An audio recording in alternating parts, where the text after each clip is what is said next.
De tous les sports pratiqués en France, le judo est celui qui compte le plus grand nombre d'adhérents. Sport très populaire chez les enfants, il suscite intérêt et fascination. Il permet aux plus introvertis de prendre confiance en eux et de s'ouvrir aux autres et de canaliser les plus excités.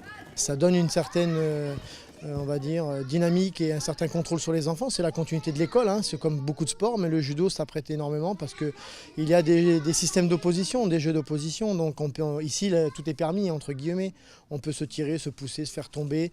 Il y a des codes, il y a des règles, mais également on a des choses beaucoup plus permissives, quoi. C'est plus sympathique. Sur le tatami, l'excitation laisse vite place à la discipline. Ils ont entre 4 et 6 ans.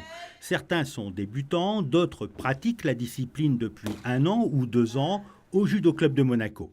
Pendant les vacances scolaires et à la demande des parents, ils se retrouvent au dojo du stade Louis II pour un stage judo multiculture. Visite de lieux culturels le matin et judo l'après-midi. Ce sport est une activité ludique pour les enfants. Ils prennent du plaisir pendant les 4 jours que dure le stage. Il y a une mise en train, un échauffement, beaucoup de jeux, puis un travail plus technique où ils apprennent à tomber, des jeux d'opposition, des techniques d'immobilisation ou encore les combats. J'aime bien la bagarre. J'ai aimé quand j'ai vu des vidéos sur YouTube, j'ai adoré le judo. Tu me fais voir ta médaille, Joshua?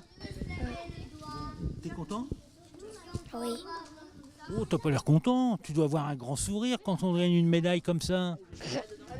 Je me sentais libre et quand on fait du combat de judo, ça nous rend plus heureux en fait. Tu aimes courir, tu aimes combattre, tu aimes faire des prises.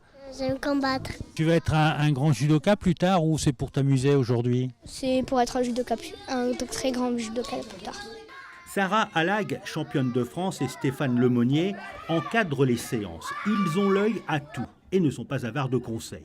Sarah, qui arpente les tatamis depuis l'âge de 6 ans, connaît bien cet univers. Mais les enfants la surprennent toujours. Tous les jours, tout le temps, leurs réactions. Il y a des enfants ils ont une part un petit peu, on va dire, égoïste, et puis tout d'un coup, ils vont aider le copain à remettre la ceinture. Il y a des enfants qui s'habillent jamais tout seuls à la maison, et finalement, on les a en stage, et puis ils s'habillent tout seuls, enfin, tous les jours.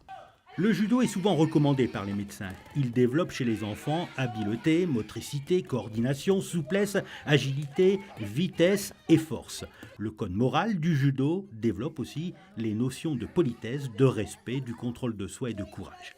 À la fin du stage, tous les enfants sont récompensés. Ils rentrent chez eux avec une médaille autour du cou et sans doute de beaux souvenirs à raconter aux parents.